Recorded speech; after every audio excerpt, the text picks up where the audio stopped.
Vamos ver, o Ed está entrando? Salve, Ed! E aí, Grande tranquilo? Monteiro, fala aí, cara. E aí, como é que estamos aí? Saímos do treinamento correndo, né? Peguei um trânsitozinho para chegar aqui. Tá Peguei um trânsitozinho para chegar aqui. correndo. E aí, É, para poder estar aqui. Muito obrigado, Ed. Eu sei que você é um cara pô, aí que está sempre enrolado, mas muito obrigado pelo convite, muito obrigado por ter aceitado o convite, né? E que estamos agora aqui ansiosos para ouvir aí. Tem um professor de Química entrando aí, o Vitor Barros, também é professor de Química. É, tem uma fala, galera aí. pessoal. Vitorinha está na área, Vitória Campelo está assistindo aí. Nós temos várias pessoas interessadas em ouvi-lo sobre esse momento que estamos vivendo. Mas, antes de tudo, muito obrigado, Ed. Seja bem-vindo. Monteiro, obrigado, Monteiro. Eu que tenho que te agradecer aí pelo convite, por seu canal aí, suas entrevistas que você está fazendo, esse monte de perspectiva diferente de um mesmo assunto. A ideia é sensacional, pegar professores com outras perspectivas para tratar de um assunto que realmente a gente vê que não é apenas um assunto relacionado apenas à saúde, à biologia do processo, né? Tem todo um processo histórico, social, várias, econômico, é uma questão, várias questões envolvidas num único problema em cima disso, né? Então a sua ideia, sua sacada de conseguir fazer isso e passar por todas as diferentes áreas para a gente fazer essa discussão, enriquecer sim o conhecimento sobre o tema. Pô, parabéns e obrigado aí por esse convite aí, ô Monteiro. Eu que Tô aqui meio, agradeço. tô Ah, aqui tá meio improvisado improvisado, aí? um cantinho aqui para ficar, para ver se faz menos barulho, se a iluminação fica melhor, né? Não estou muito Não, mas tá acostumado bom, com tá dando para ver. O som tá o ótimo, esquema tá beleza. de lá, tá tudo certinho. Graças a Deus, aqui, Maravilha. ó. Tem uma médica que acabou de entrar aqui, a Paty Luquete. Pô, que Foi minha bom. É aluna bom. do Notre Dame há muito tempo. E ela é Pô, pediatra, está morando lá no Rio Grande do Sul agora. Está aqui acompanhando, está cenando aqui para a gente aqui. Bem, maravilha, vamos que é bom. começar. É bom Fala. que pode ajudar a gente, né? Médica é bom que pode dar uma reforçada aqui no que a gente tiver, for propor aqui. Olá, Paty. Seja bem-vinda aqui, pode colaborar conosco, porque eu sei que você aí está enfrentando também esse problema. Todos os médicos, de alguma forma, estão enfrentando estão lidando com esse problema diretamente. Então, como o nosso tempo aqui é curto, né? Porque daqui a pouco o Instagram chega e corta, né? Tira a gente do ar. Ed, vamos lá. Como que a gente pode começar a pensar aí? Eu acho que o que você, enquanto químico, você que está trabalhando com pesquisa, Aham. eu sei que você está envolvido diretamente nisso, como que você aborda, qual o seu olhar sobre esse momento? Esse eu É, acho que é o ponto de o, partida. então, o olhar sobre o momento, o olhar da química também, é andar muito junto com a biologia nesse processo, né? Eu acho que nesse processo a química e a biologia tratam como ciências da natureza, né? Elas andam muito juntas para poder uma tentar identificar como é que funciona, os mecanismos pelos quais o vírus trabalha, e a química andando colado com a biologia, tentar identificar moléculas, identificar estruturas químicas, né? No caso, estruturas que possam fazer desinfecção, né? Matar o vírus de alguma forma, seja por desinfecção ou através de algum medicamento, utilizando esse conhecimento que a biologia fornece, né? Então esse é o momento, como acho que você estava falando no início, estava meio cortado aqui para mim, onde a ciência está em cima, né? Tá todo mundo, ela está lá no pedestal desse momento, tá todo mundo querendo, esperando uma resposta da ciência para a gente solucionar esse problema. E aí, como toda a área da ciência, ela não anda sozinha. Hoje em dia não tem mais a biologia, hoje em dia não tem mais só a bioquímica, só a química. A ciência é multidisciplinar. E como uma ciência multidisciplinar, a química caminha junto com a biologia para explicar, junto com né, por que o álcool 70 ele é mais eficiente, né, por que é melhor, às vezes, até lavar as mãos com sabão do que gastar o dinheiro com álcool 70, como muitas pessoas estão falando. Então, a gente pode até começar, às vezes, eu não sei como é que, né, eu não assisti todas as suas lives, a gente pode até começar falando um pouquinho dessa química, né, da química Uhum. da nossa proteção. Qual é a importância da química quando a gente pensa, como é que ela foi desenvolvida para essa proteção, né? Então, hoje a gente sabe que o corona, né, o Covid-19, ela pode se espalhar, ela pode contaminar uma pessoa pelo contato, ou ela pode contaminar uma pessoa pela respiração, né? Então, a respiração da pessoa vai lançar lá né, aquelas gotículas de saliva que podem estar ou não carregadas de vírus, e aí contaminar a pessoa. Ou o contato do material, né? Se encosta em algum material que esteja contaminado com vírus, porque já tem estudos que mostram que o vírus pode resistir em algumas superfícies por até 9 dias, mas em média ele resiste 2 dias fora da... 9? Tem algumas superfícies de metal, não são todas, né, que ele consegue resistir até 9 dias sobre essas superfícies. É claro que vai perdendo um pouquinho de material ali, mas é possível de você se contaminar. Mas como média, ele consegue ficar 2 dias sobre uma superfície de tecido ou uma madeira, é mais ou menos o que ele costuma ficar por ali. Aí, se você encosta nesse material e leva a mão na boca, porque é um hábito nosso, né, coça o olho, bota a mão na boca, essa carga viral que estava nessa superfície vai passar para você e você está contaminado, né? Uhum. Então, os cuidados que a gente tem, principalmente, se você tiver esses cuidados, a chance de você se contaminar é muito pequena, é usar a máscara, e aí é uma proteção física, porque a máscara impede que a saliva, né, que essa carga viral junto com a saliva atinja distâncias muito longas, ou você faz uso da higiene, certo? O que é isso? A todo momento, saiu na rua, né? Na sua casa você não precisa ficar na paranoia, porque se tiver vírus na sua casa, porque provavelmente você também já está contaminado, né? Mas assim, com o que você está trazendo de fora para dentro, né? Compras ou qualquer outra coisa que você traga de fora para dentro, chegou, lava a mão sempre, lava a mão, lava o rosto. Por quê? O sabão, ele tem propriedade química para matar o vírus. Melhor que do álcool 70, né, que o pessoal fala muito. E aí a gente pode fazer uma explicaçãozinha auxiliando com que a biologia já descobriu para a gente sobre o vírus e como é que a química atua nesse sentido, né? Então, assim, a gente sabe hoje que o vírus ele é uma partícula, é um micro-organismo formado por RNA, proteína e lipídio. Então, esses três blocos, a gente pode pensar neles como blocos, RNA, lipídio e proteína, eles juntos, eles interagem quimicamente, a gente não pode esquecer disso, eu falo isso para os meus alunos a todo momento, nós somos estruturas químicas, nosso organismo é feito de estrutura química, né? Eu acho que é legal da química a gente começar a ter, dessas discussões todas, começar a ter essa percepção de que o que você come, como você interage, tudo isso tem uma relação química, porque nós somos feitos de átomos, de elementos químicos, certo? Uhum. Esses três blocos, eles interagem entre si. E juntos, quando eles interagem entre si através de interações químicas fracas, né, de polo induzido, ligação a hidrogênio, né, que são as interações químicas não covalentes, intermoleculares não covalentes, eles existem como um todo. Então, isso é o vírus. Então, o vírus são esses três blocos ligados quimicamente. Então, a porção lipídica dele é a porção aonde ele adere, aonde ele fica. A gente pode tentar usar uma nomenclatura um pouquinho mais simples, é onde ele adere, onde ele fica ligado tanto na superfície quanto na nossa pele. Então, quando ele interage com a nossa pele, que também é gordurosa, né? Então a nossa camada mais superficial, aquela sobre a nossa pele, você tem uma camada de gordura, é a sujeira que está no ambiente, ao redor da gente, a gente sempre fica com essa gordura aqui aderida, ele gosta, porque existe uma lei na química que ela diz que o semelhante dissolve o semelhante, né? O semelhante atrai semelhante. Então as estruturas químicas que são parecidas, elas acabam se aproximando. Até com a gente acontece bastante isso, né? Normalmente você vai procurar afinidade, né? A química é o macro, né? Você procura uma afinidade estar próximo de quem é parecido com você, certo? Então o lipídio também, o lipídio desse vírus, ele vai conseguir ficar bem aderido sobre a nossa pele, porque ele vai interagir com a gordura, com o lipídio da nossa pele. O que o sabão faz, então?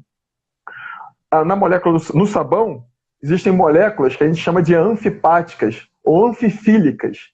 O que é uma molécula anfipática e uma molécula ou anfifílica? São as duas nomenclaturas, né?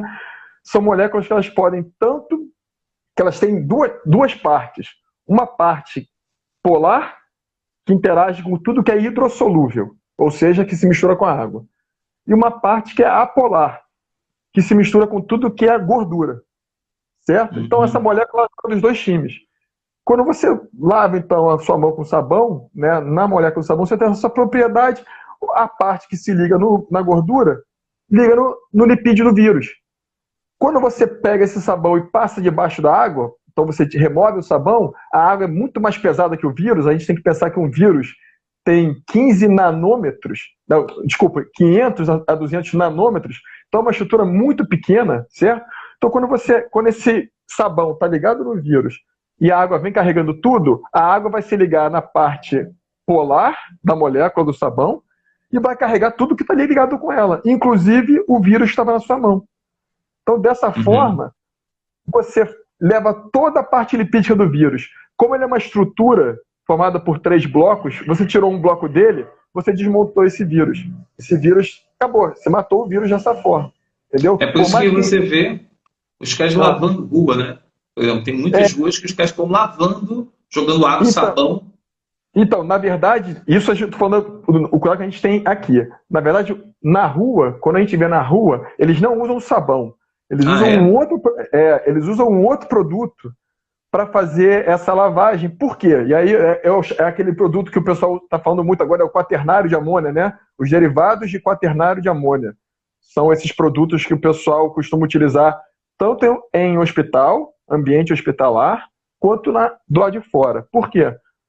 Porque esses produtos, esses derivados de quaternário de amônia, eles têm a mesma função, eles acabam rompendo essas ligações através de reações de oxidação, então são agentes oxidantes fortes, tá? Eles rompem essas interações mais fracas do vírus e matam o vírus. Só que como a gente está falando de um ambiente externo, esse produto ele tem que ser um produto que tem que ficar um pouquinho mais de tempo na sua estrutura química do ambiente externo do que no ambiente interno, né? Porque o ambiente externo você tem troca de calor, você tem o sol, você tem chuva, você tem uma série de fatores que você não tem na sua casa que podem acabar diluindo, podem acabar fazendo com que esse composto perca um pouco da sua propriedade química, certo? Então esses compostos quaternários derivados de amônia que a gente tem, que existem, são compostos, são produtos que eles duram mais tempo lá de fora. Então, quando você lava a rua lá de fora, você usa esses hidróxidos todos, esses quaternários todos, para fazer, porque eles vão durar 9 dias, 10 dias. Então, é um tempo de ação maior que você tem. Você não tem necessidade de usar isso na sua casa, porque são produtos extremamente fortes. Então, esse é um cuidado também. Pô, vou comprar esse produto e vou botar na minha casa. Galera, quando o cara vai usar esse produto, ele usa uma luva de borracha, ele vai botar aquele produto no ambiente externo, que é um ambiente arejado, então os vapores não ficam ali presos no ambiente fechado, certo? Na sua casa, se você usar um produto desses que é extremamente tóxico, você vai apresentar sintomas tóxicos relacionados com esse produto. Então, em casa, você pode muito bem usar a água sanitária, que é o hipoclorito de sódio, né?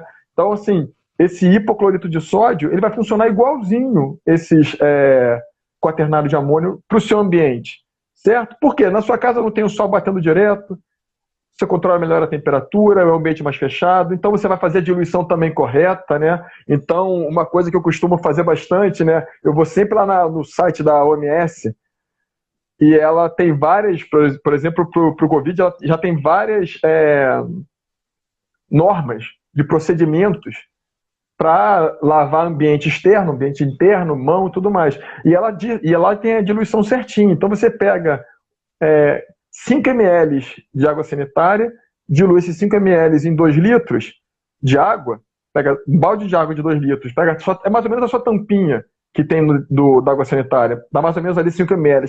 Se dá um pouquinho mais, um pouquinho menos, não vai fazer tanta diferença. Misturou, pegou aquele pano ali, passa um pano úmido, passa nas superfícies você tem mais acesso e deixa secar. Não precisa nem ficar passando outro pano, não. Já está suficiente, já matou o que tinha que matar, já está bem tranquilo em relação a isso. Então, esses produtos, né, o uso desses produtos aí, todos eles estão relacionados com a química, né? A química está presente no desenvolvimento desses produtos. Ia falar alguma coisa? É porque a ex-aluna aqui, a Ana Carolina, ela está falando, ela tinha feito a pergunta que o hipoclorito de sódio a 1% serve contra o coronavírus? Então, se você usar o hipoclorito de sódio, Ana Carolina, né? Se você usa ele Isso. a 1%, vai servir. O uso dele que é recomendado, é 0,5%, certo? Então, 0,5% ele já vai ter a ação microbicida para matar o corona e qualquer outra bactéria, qualquer outro vírus. Se você usar ele 1%, vai servir igual. O que você não pode fazer, o que você tem que evitar, é usar concentrações um pouco acima desse 1%, já vou manter, acima desse 1%, porque o hipoclorito em excesso mata, ele faz mal também. Então, se você usa uma dose, dilui ele, deixa ele muito concentrado, pode levar a intoxicação de quem está usando. E sempre usar hipoclorito com luva. Fala, Monteiro. Aqui a Ana Tércia Chaves pergunta para você o seguinte: pode usar essa solução em embalagem de alimentos? Por fora, pode. Se você pegar, se você só tiver com a embalagem e você usar por fora, antes de você abrir, não tem problema nenhum. Tá? Só espera ele secar, não passa nenhum pano. Deixa lá 10 minutinhos. Se você passar o pano bem úmido, vai secar naturalmente e aí não tem problema nenhum nessa dosagem. A Patrícia... olha só, a gente usa hipoclorito para lavar salada. Já viu aquelas pastilhas que o pessoal coloca na água para lavar? Aquilo ali é hipoclorito, só que numa concentração bem baixa. Entendeu? Então, assim, numa concentração... eu brinco muito também com os meus alunos na química, quando eles me perguntam sobre esses... qualquer coisa pode te matar ou te fazer bem, né? A pergunta tem que ser quanto? Qual a dose que você está falando? Qual a dose? O veneno e o remédio é a dose.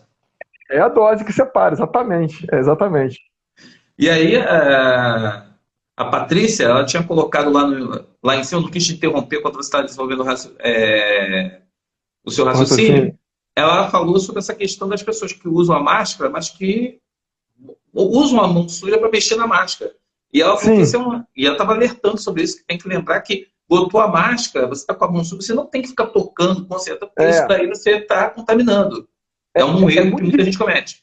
Isso, e é muito difícil, porque a gente tem esse hábito, né, de mexer no rosto, ainda mais uma máscara, que é uma coisa diferente pra gente. O óculos, você usa o seu óculos, você já está acostumado. Agora, você não está acostumado com uma máscara aqui no seu rosto, então fica estranho, toda hora você tem essa sensação, mas ela lembrou bem, ela ressaltou bem. Você tem que tomar esse cuidado, porque sua mão está suja. Você está aproximando a sua mão suja, contaminada, da máscara que está próximo de um local de entrada para o vírus, né? Porque o vírus ele entra principalmente pelos olhos e pela mucosa da boca. Correto. E essa questão da máscara mesmo, né? Da questão do tempo de uso da máscara, né? Muita gente está fazendo agora máscara, vendendo máscara para poder usar, fazendo máscara em casa, e tem essa questão de você lavar. Aí entra também o hipoclorito na lavagem, né? Sim. O ideal é você também deixar ali uns 20 minutinhos numa solução de hipoclorito, 0,5%, para você poder garantir que você, mas também, ou hipoclorito, ou própria água e sabão. Se você usar água e sabão também, você vai ter o mesmo efeito do hipoclorito. O importante é você chegar, lavar e remover qualquer possível vírus que possa ter ficado no tecido da máscara, né? Porque essas máscaras caseiras, elas são feitas de tecido. E o vírus também pode grudar e ficar aderido no tecido, certo? Então, você chegou... Por isso o pessoal fala que o ideal é você ter 2 máscaras. Uma que você chega, lava, deixa secando, e aí você tem uma outra para você poder sair de novo. Mas também, hoje em dia, você não vai ficar muito tempo na rua, né? Sim, o ideal não. A Patrícia está aqui colocando, sim, por isso era orientado a usar máscara há um tempo atrás, mas agora o benefício é maior que o risco. No caso aí, porque tinha uma orientação e que com o tempo se mostrando o vírus, eu acho que a gente nem sabe direito ainda o que é isso. Ainda cada dia está saindo uma novidade. Cara, exatamente. Acho que a gente estava até conversando sobre isso ontem, né? O pedido da quarentena, né? A gente ficar em casa, na verdade, você está dando um tempo para respirar, para a ciência respirar. Porque tem 3 meses, 4 meses que tudo está acontecendo, isso é muito pouco tempo. A ciência está trabalhando de uma forma que... Eu trabalho com ciência também, essa geração de dados, nessa velocidade que está acontecendo, é uma coisa espantosa para quem trabalha com ciência, né? Em 20 dias, no dia 25 de janeiro, o pessoal já tinha mapeado o código genético do vírus, né? Graças a isso, conseguiu hoje desenvolver um método do ELISA para você poder fazer identificação precoce desse vírus, né? Então também, você estava me perguntando, essa parte também científica técnica do molecular, eu vou descobrir o código, o genoma dele, vou preparar e vou fazer um kit de detecção. Tudo isso está envolvido com a química, porque esses kits de detecção são kits de reagentes químicos. Então, isso é até uma guerra que você vê nas indústrias farmacêuticas de reagentes, nas indústrias de biotecnologia, que você não tem acesso aos ingredientes dos reagentes. Quando você compra, você vai utilizar, vem assim, solução A, junta 2 partes da solução A, uma parte da B e 3 partes da C. E é isso. Então o cara não diz que quer A, que quer B, que quer C, porque ele não quer abrir mão do conhecimento que ele adquiriu, que o químico dele desenvolveu, né, na equipe dele de laboratório, aquele kit que às vezes é um kit com reagentes, vai ser um kit mais seguro, mais confiável, com um resultado mais eficiente. Né? Então tem essa briga toda também da galera que faz química, né, nos laboratórios, para desenvolver um método cada vez mais eficiente, cada vez mais rápido e, se possível, mais barato também, para você poder ter um acesso maior. Como é que está hoje o Brasil nessa questão dos kits de exame rápidos aí, no caso? Você está falando em relação ao desenvolvimento ou compra que você está falando? Desenvolvimento aqui, essas pesquisas, no caso. O brasileiro, cara, eu já fiz pesquisa lá fora, o brasileiro é um cara muito querido, o pesquisador brasileiro é muito querido lá fora, porque como a gente não tem muito recurso aqui no Brasil, a gente aprende a fazer as gambiarras da ciência, né? Então a gente consegue, onde o cara não está vendo nada na bancada, o brasileiro ele já chegou e falou assim, eu já usei isso aqui no meu perrengue, funcionou igual a esse seu que custa $1.000, o meu aqui que custa 10. Então, existem várias faculdades, principalmente em São Paulo, aqui a UFRJ também, com o grupo da COP, a química da UFRJ é muito forte, que estão desenvolvendo alternativas desses reagentes para poder fazer um kit nosso, que é um kit, fica um kit muito mais barato para você comprar do que tendo que importar esse kit, né? Tá uma guerra, né? A gente está vendo aí os Estados Unidos com dinheiro forte, quem tem dinheiro está levando tudo e a gente fica sem nada. Para você desenvolver isso, né? E aí é um outro aspecto também que eu acho que vale a pena discutir para esse momento que a gente está passando. A gente está vendo cada vez mais o quanto que é importante deter conhecimento, ser detentor de conhecimento, certo?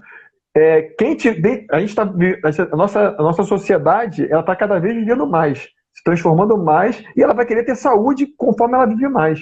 Quem for detentor dessa tecnologia de saúde, conhecimento de saúde, vai estar na frente, vai ter o outro na mão. Né? Então, acho que e o Brasil, cara, o Brasil é rico em capacidade técnica, intelectual e rico em matéria-prima. A gente precisa importar matéria-prima para fazer as coisas que a gente precisa, diferente de tantos outros países.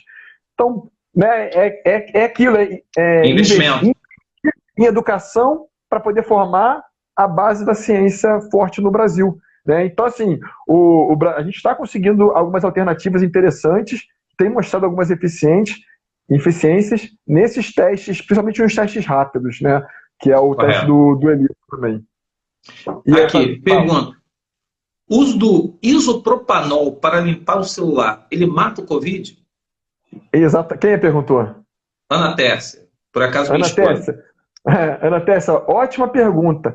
O isopropanol e o etanol, eles têm uma eficiência muito parecida para matar micro-organismos. Né? O pessoal até tenta separar um do outro, falar que o isopropanol é melhor para matar micro-organismo bacteriano e o etanol para matar micro-organismo viral. Mas, na prática, os dois funcionam da mesma forma, têm a mesma eficiência. Né? Lembrando, o álcool tem que ser 70%, o isopropanol pode até variar um pouquinho mais. O isopropanol você pode preparar ele entre 60% e 80%, ele tem a mesma eficiência para matar. Né? Então, o álcool isopropanol ele é tão eficiente quanto o etanol para poder matar. Então, porque o pessoal usa muito álcool isopropanol nos eletrônicos, né? Isso, exatamente.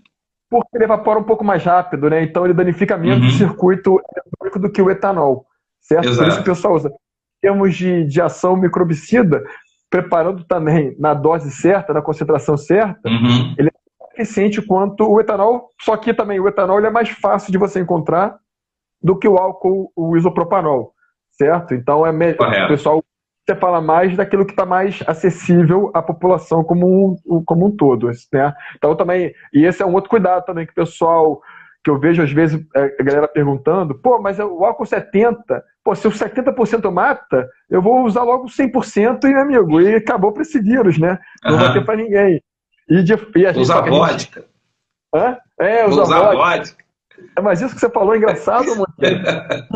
O uso do álcool, como agente microbicida, ele veio lá do Egito. O pessoal lá no Egito usava o vinho como antisséptico, porque tinha o álcool.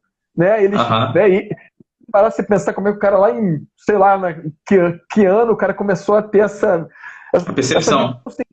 percepção científica, né? Onde às vezes foi sem querer, mas aquele cara percebeu que dali, então eles usavam muito vinho como um antisséptico para você passar nas feridas, né?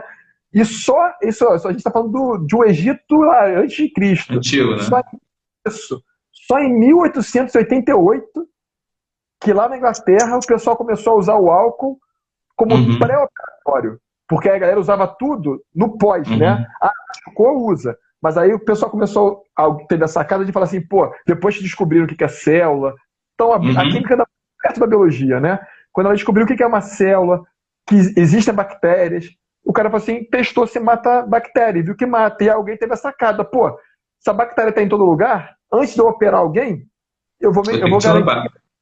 Exatamente. Então, aí começou o do álcool, e aí, claro, como a gente começou a ganhar, né, graças ao iluminismo, a gente começou junto, o iluminismo veio até um pouco antes, mas a ciência começou a ganhar mais força, espaço que, óbvio que alguém falou assim, pô, mas qual é a minha dose ideal de álcool? Então já foi testado, né? Já foi testado e a gente sabe que o eficiente é 70%, por quê? Tem um motivo químico para isso também.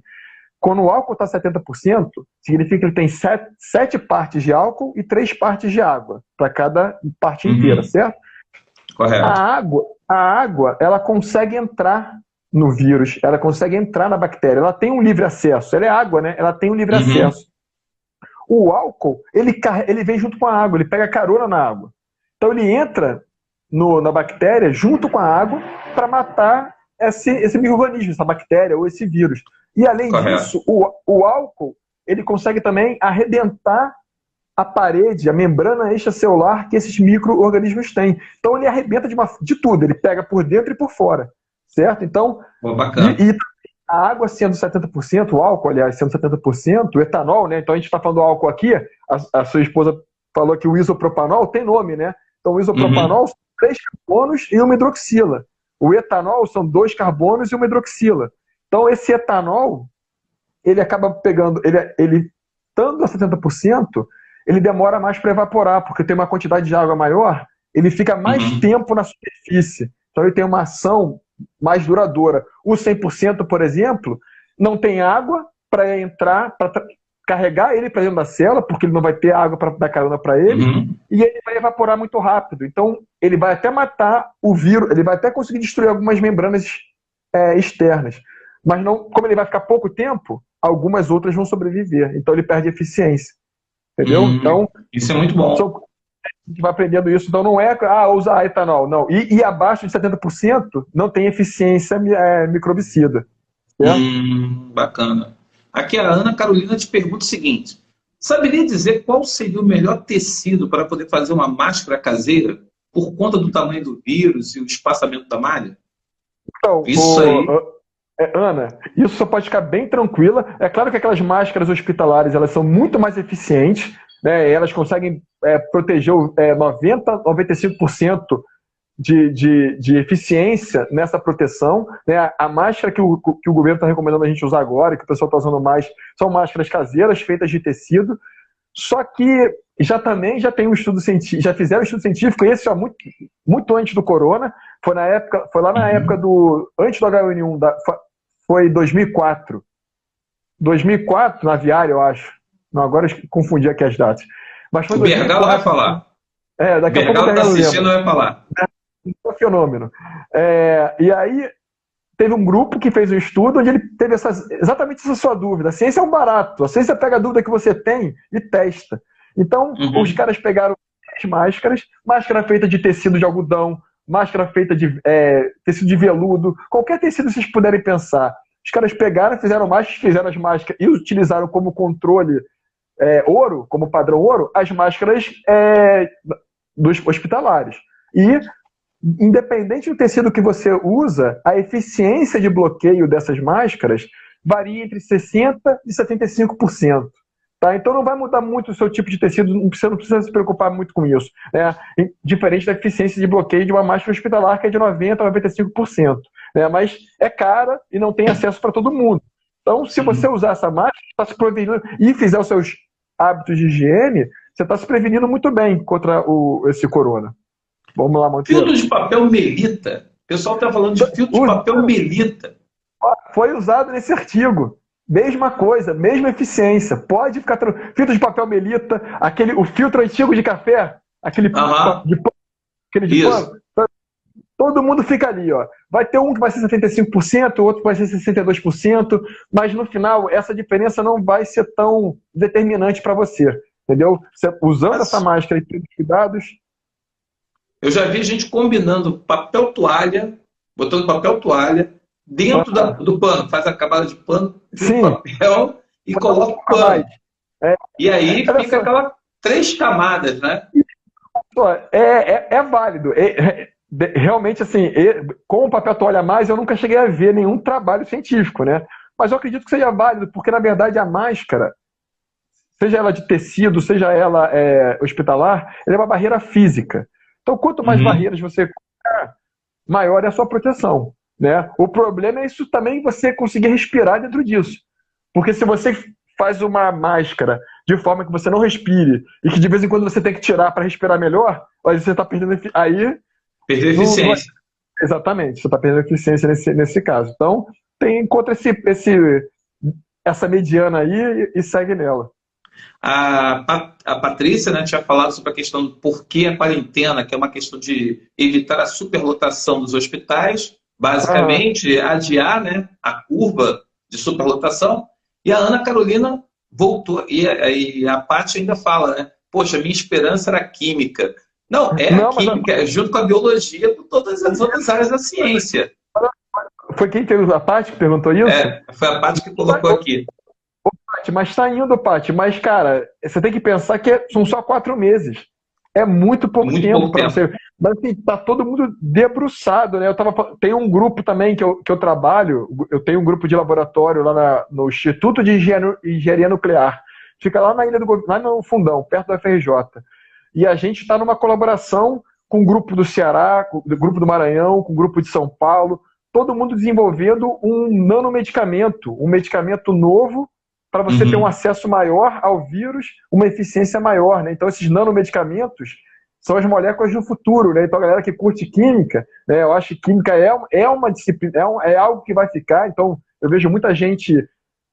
não sei quais vão ser as profissões daqui a 20 anos. Cara, química vai ser uma delas, porque esse conhecimento a máquina não consegue fazer, entendeu? Então essa criatividade, tudo isso aí, eu acho química, e cada vez mais a gente necessita de um medicamento novo, de um reagente novo, né? Não só na química, não na química da saúde, mas na agricultura, em várias outras áreas, assim. Eu falo que o lixo, a solução do futuro do lixo no mundo está relacionada à química. Não, tem vários trabalhos hoje em dia que quem sair na frente da corrida do lixo, esse cara tá feito. Esse país o cara tá feito. Na montanha. Eu falo isso em sala de aula, o pessoal acha que eu estou de brincadeira. Não, cara, se você inventar embalagens biodegradáveis, se você conseguir trabalhar com reciclagem, trabalhar com material que seja alternativo ao petróleo, e aí o país que mais investe, eu acho, nessas tecnologias é a Arábia Saudita.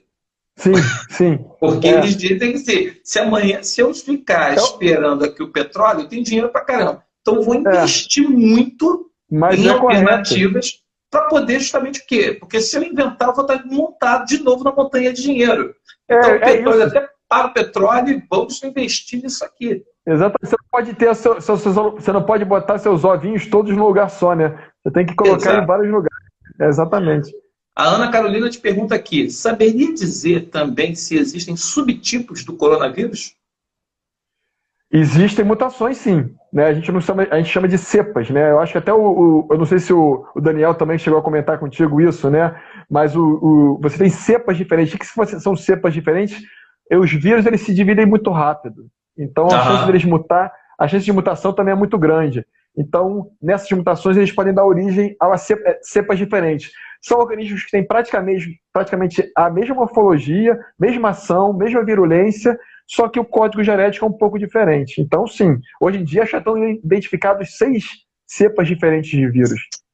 Muita, mas nem é dos que muta mais rápido, tá? O vírus do Covid, ele sofre mutações espontâneas mais ou menos 2 vezes por mês. Então, eu gero 2 cepas diferentes por mês. O H1N1 fazia 4 por semana. Então, ele é bem... Mas não quer dizer muita coisa, né? Assim, no geral, a vacina vai funcionar igual, né? Tanto que a vacina do H1N1 é a mesma. Exatamente, para qualquer uma dessas. Linda Valente te pergunta aqui, o álcool gel usado em muita quantidade faz mal para a saúde? Não, o álcool gel, o que ele pode fazer mal é ressecar, né? Porque ele pode causar um ressecamento da pele, então isso ele pode fazer esse mal daí. Tem um cuidado também, né, na manipulação do álcool, que o pessoal tem que ter sempre, o álcool, mesmo sendo álcool gel, ele evapora, e quando ele evapora, aquelas moléculas de etanol são muito inflamáveis. Então, se você está manipulando o álcool gel, está passando o álcool gel na superfície, na sua cozinha, no fogão, perto de um lugar que esteja liberando calor ou acendendo fogo, existe uma chance de causar de se inflamar e pegar fogo naquele local, entendeu? Então, o risco é esse. Fora isso, é o risco de você botar o álcool gel no olho, botar na boca nem vai ter tanto problema não, mas no olho é que vai irritar mais. Na boca vai, né, vai irritar, mas não tem tanto problema quanto colocar no olho. Mas, mais nesse sentido aí. O Ravia Thaís está dizendo o seguinte, vinagre é efetivo para eliminar o vírus? Vinagre não. Não tem nenhum trabalho, não vi nenhum trabalho científico, porque o vinagre é o ácido acético, né? Então também tem 2 carbonos também, assim como o etanol, tem uma hidroxila como etanol, só que ele faz uma dupla ligação com oxigênio, então ele não é um álcool, ele é um etanol, ele é o ácido carbono, ele é um ácido orgânico, certo? E o ácido acético, que na verdade é o ácido etanóico, porque tem 2 carbonos, ele não tem nenhum trabalho que mostre algum resultado do uso desse ácido acético no vírus, e eu acho difícil que tenha. Porque, como eu falei para vocês, ele tem que ter... O álcool, ele faz o que ele faz, pela propriedade dele de conseguir se dissolver bem na água e ser carregado junto com a água. O ácido acético já não conseguiria fazer isso, com tanta eficiência quanto o álcool. Aqui o Marcelo Jorge, eu acho que é seu parceiro de futebol, ele está falando que o futebol ele elimina o vírus. Eu acho que não. Mas o Bergalo, né? Bergalão está aqui. Eu me colocaria disposto a fazer esse teste científico. Ali, eu jogaria uma partidinha para ver se acho que vale a pena testar. Ciência é teste, né? Com certeza. O Bergalo está botando aqui, Ed. Outro dia eu vi um vídeo de um cientista italiano testando a efetividade dessas máscaras caseiras. Aí ele chegou, botou aqui, mas não botou a pergunta, ele só fez comentário. O Panúzio. Foi o Bergalo que falou sobre a questão dele colocando, que ele viu um documentário italiano. Então, esse pesquisador então colocou essas máscaras à prova, foi isso?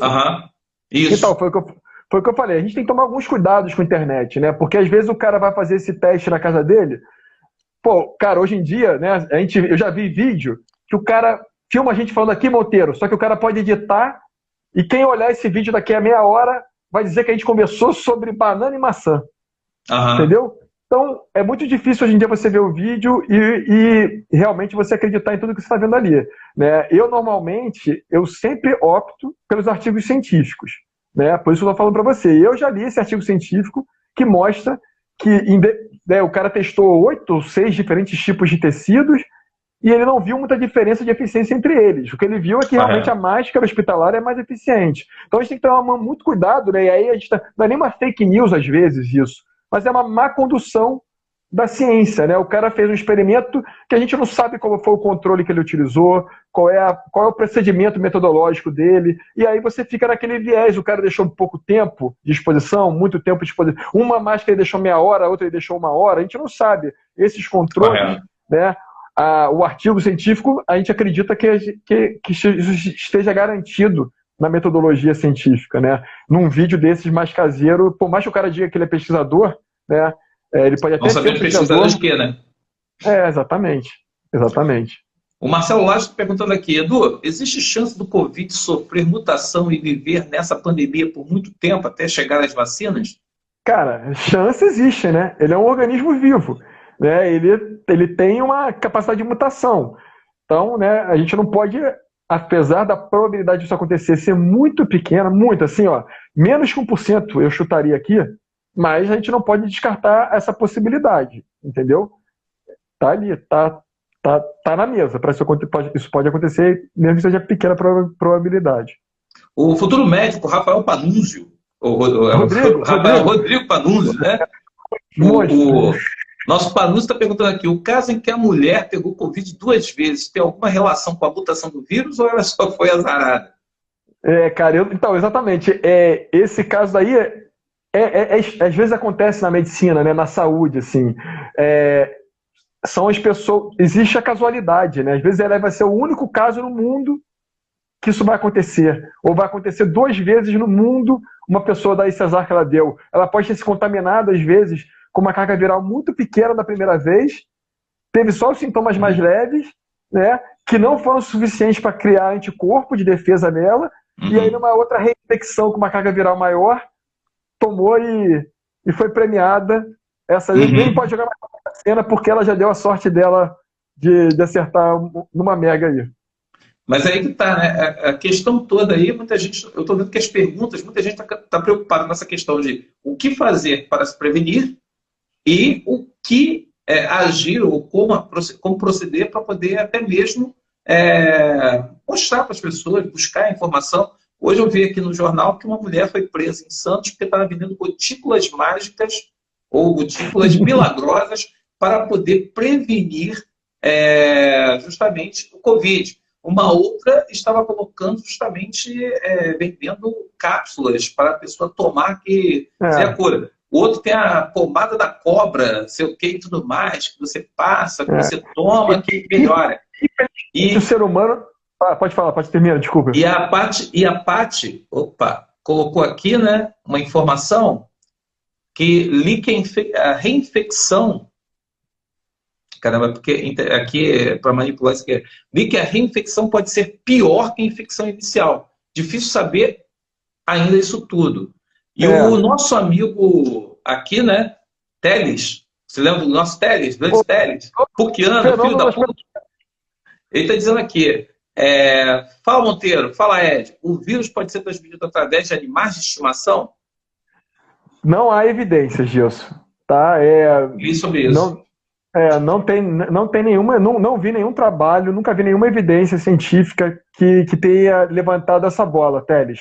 Tá? Então, a princípio, eu te diria que não. Né? E eu acho que realmente não, porque senão já teria aparecido em algum lugar. Né? O Monteiro perguntou aí, eu uso muito o site da OMS para buscar essas informações, porque eles têm atualizações quase que minuto a minuto de informações. Eu uso muito também o site do controle de doenças dos Estados Unidos, o CDC. Ele é muito bom, esse site americano, o site lá dos Estados Unidos, para poder fazer esse apanhado do que está mais atualizado em termos de risco de contaminação, estatísticas do Covid. Né? Então, esses 2 sites são os que eu costumo utilizar quando eu quero definir alguma verdade, né? Porque assim, né, você estava falando dessa galera da cápsula, né? Infelizmente o ser humano não é imune ao ser humano, né? E o ser humano tem essa maldade, ele tem essa maldade inerente nele, né? De encontrar uma oportunidade de se dar bem às custas do outro, né?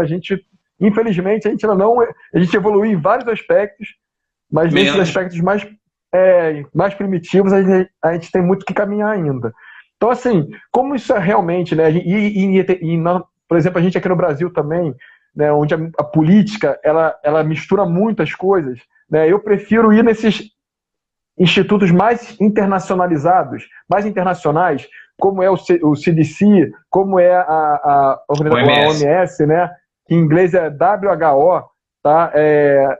Para você poder tentar tirar o viés político, né? Claro que sempre tem um viés político no nosso mundo, mas pelo menos uma informação um pouco mais isenta, mais internacional, para poder basear como é que eu vou agir, certo? Então, assim, né, a química, ela está caminhando, né, junto com a biologia, junto com outras situações, mas a gente tem que tentar buscar informações que sejam mais próximas da verdade, né? Com menos viés possível, né? É difícil porque a ciência é feita por homens também. Mas o ideal é tentar tirar o máximo de viés possível para informar, certo? Então eu tento utilizar muito esses dois sites, assim, são os... e também tem um site que o pessoal, os meus alunos conhecem já, né? Não sei se a galera conhece, que é o PubMed, PubMed, MED. Esse PubMed, ele faz um compilado, tem artigos científicos do mundo inteiro, ele é voltado todo para a área de ciências da natureza, e você consegue, nesse artigo daí, cara, vai ter o cara que está na China publicando, o cara que está na Austrália, nos Estados Unidos, no Brasil, então você consegue também, é uma forma de você identificar em cada região como é que está acontecendo, porque normalmente o cara vai trabalhar com a comunidade dele, né? Tem os que trabalham com a comunidade internacional, mas você às vezes você vai dar um olhar para a sua comunidade e aí você também tem uma forma de você acompanhar, né? Então, até mais ou menos diante do tema, não sei se alguém está perguntando alguma coisa aí, eu posso falar aqui do... Tem aqui a Paty aqui que perguntou o seguinte: tem aparecido uns animais com Covid esporadicamente, mas será que são de cepas diferentes? Olha só, existe Covid, cachorro tem Covid, tá, gente? Existe até vacina, né? Quando a pessoa tem uma vacina, quem já olhou aí que tem cachorro, na vacina, né? Gato, eu acho que também toma, tem vacina para Covid, só que é Covid deles, tá? Essa vacina é para cepa Covid do cachorro, tá? Do gato, é diferente da nossa, tá? Essa Covid deles não infecta a gente, a nossa Covid não infecta eles, tá? É coisa diferente. A Ana Carolina está botando aqui: até onde eu sei, são vírus diferentes que infectam animais e humanos. Se não me engano, teve uma evolução parecida com o que rolou com o CIV, passando para HIV. Aí eu não sei.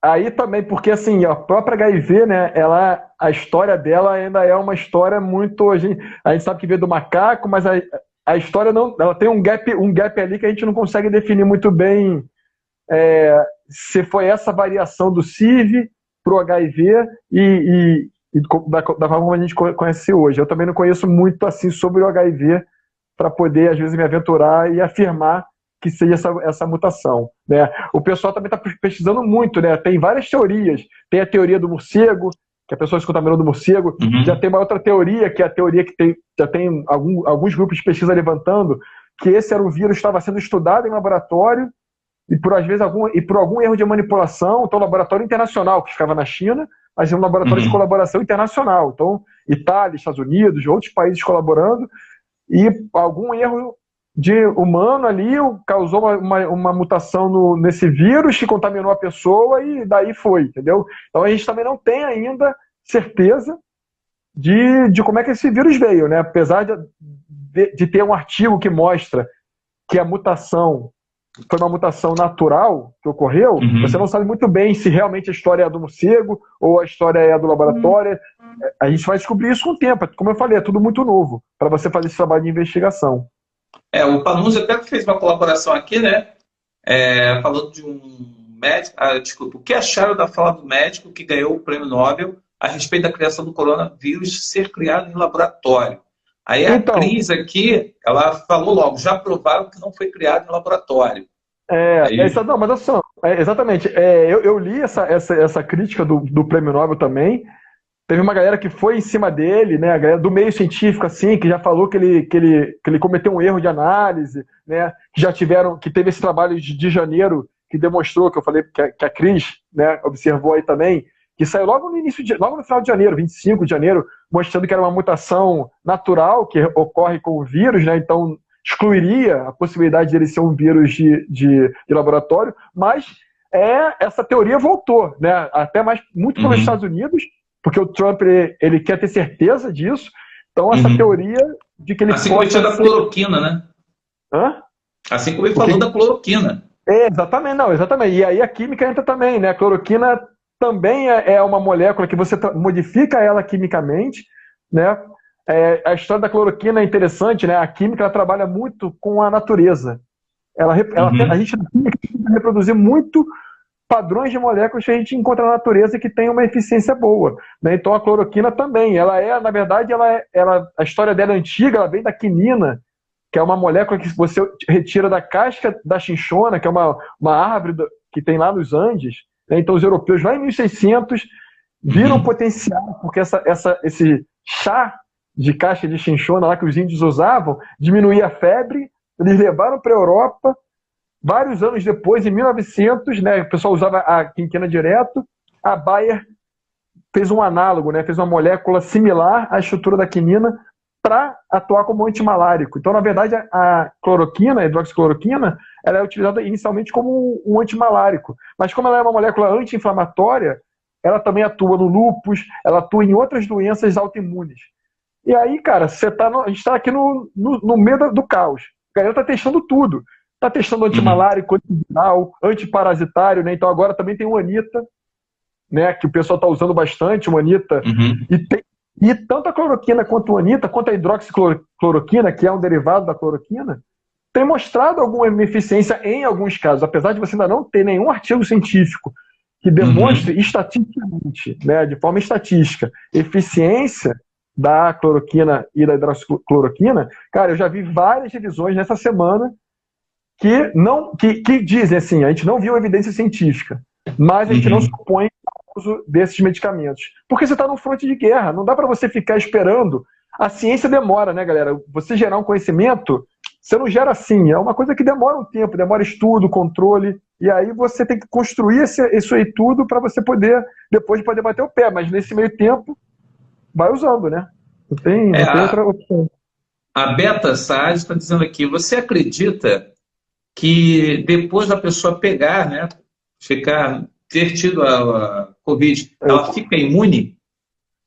Eu acredito muito. Esse é natural, a não ser que esse vírus seja uma coisa completamente diferente do que a gente tem há 120 anos de estudo científico, é o caminho natural. Esse é o caminho natural. E é o que está acontecendo. Tanto que eles estão usando plasma de pessoas que se contaminaram, ou seja, produzindo anticorpos e estão curando as pessoas, exatamente. O caminho natural, esse é o caminho natural. Né? Você acreditar em outra coisa, aí sua cabeça pira. Aí fica muita loucura. Né? Pô, Ed, tem aqui uma pergunta aqui, inclusive recentemente a Anitta virou remédio controlado, né? Ele tá colocando aqui, o Anitta virou um remédio controlado, correto isso daí? Essa não sei, que ele é controlado eu não vi não, isso eu não vi não. É o Cícero que estava perguntando aqui, aí eu também não sei. Não, eu sei que ele só vende com receita médica. É isso que ele está perguntando? Você só vende ele com receita médica, sim. Isso sim. Correto. Só compra ele, né? Você só compra ele com receita médica. Como deveria ser para qualquer medicamento, na verdade, né? Nem se fala, cara. Aqui, ó, eu tô falando aqui contigo, que eu tô olhando a hora aqui. E semana passada eu acabei atropelando, assim, tipo, que ia acabar correndo, porque os caras iam tirar a gente do ar. Mas assim. Uma pena. Cara, o papo tá muito bom. Pô, tem muita coisa, muita informação. Quero te parabenizar, porque, pô, você deu um show aqui. Eu acho que quem tá assistindo aqui, pô, eu aprendi pra caramba. Eu acho que quem assistiu essa live aqui também aprendeu muito. E quero te agradecer mesmo de coração, porque, pô, você parou aí. A gente tava num treinamento, saímos pra vir pra cá. E, pô, pra trocar essa ideia, trocar esse papo, eu acho que a Marisa aqui tá mandando um abraço de Portugal aqui, a Marisa. Então, Marisa! E tem uma galera que está deixando aqui um abraço para a gente, está dizendo aqui, está parabenizando. Então, queria deixar com você aí, assim, a sua despedida, suas considerações finais, porque a gente está acabando aqui, infelizmente. Pô, Monteiro, eu queria te agradecer, o tempo passou voando, né? Não sei nem se eu consegui responder tanta pergunta assim, porque eu tenho a tendência de falar muito, né? Mas assim, eu curti muito aqui o assunto, eu dei uma pesquisada antes para me atualizar bem no que estava mais assim, mas mesmo assim você vê que ainda teve gente que trouxe coisa que eu vou ter que já saber e tentar pesquisar muito, porque essa é a vida da ciência, né? A gente está sempre se atualizando. Acho que é falar para a galera assim, ó, galera, fica calmo, sabe? É uma situação que não é uma coisa tão feia quanto estão pintando também, não é uma gripezinha, longe de ser uma gripezinha, mas é uma situação controlável, entendeu? É uma situação que se ajusta, a gente não precisa ficar numa paranoia grande, né? Tomando esses cuidados de higiene. Agora usar máscara, eu acho que por um tempo é importante, porque diminui o contágio. Tudo se acalma, daqui a pouquinho a ciência está voando. Antigamente uma vacina demorava 2 anos para ficar pronto. Já está lançando, a Itália está testando o mês que vem. Então, daqui a pouco pode contar com a ciência. Não é no tempo que a gente gosta, porque a gente acabou aprendendo a viver no tempo do WhatsApp, e a ciência não sabe viver com o WhatsApp. Ela vive aqui, ó. Então aqui demora um pouquinho mais com o WhatsApp para processar. Mas ela vai chegar e vai dar conta do recado como ela sempre dá, né? Lembrando sempre para a gente, da próxima vez, né, sempre lembrar de procurar aquela plataforma do político, se ele investe ou não na ciência. Né? Que aí essa é a grande questão, né? O pessoal está falando, como nós podemos eleger bons políticos? Aqueles que investem em educação, pesquisa, saúde. Não tem mistério. Não tem nada a ver com comunismo. A fórmula todo mundo sabe, né, Monteiro? A fórmula todo mundo conhece, né? Difícil botar ela para regir. Mas é isso mesmo, Monteiro. Brigadão aí. Tá? Mandar um beijo aí, um oi pra galera toda, a galera do futebol que apareceu aí que você falou. O Ravi, o Marcelo, o Ravi falou aqui que você pediu uns pontinhos no futebol, mas tá tudo bem aí. Eu que agradeço, cara. Galera da escola, brigadão aí, Monteiro. Pô, eu que agradeço, Ed. Assim como você, eu estou convidando. Sexta-feira tem Fábio Henrique para falar sobre função exponencial e Covid. Então, assim, eu estou trazendo uma galera que eu sei que tem muito para ensinar, tem muito para passar e que de repente não tem, muita gente não tem acesso, e que aqui seja um canal em que as pessoas tenham educação, formação, porque isso faz cidadania e faz a gente pensar, faz a gente ser melhor. Você é o cara. E, claro, faz com que a gente seja um ser humano melhor. Muito obrigado, Ed. Muito obrigado, galera que assistiu.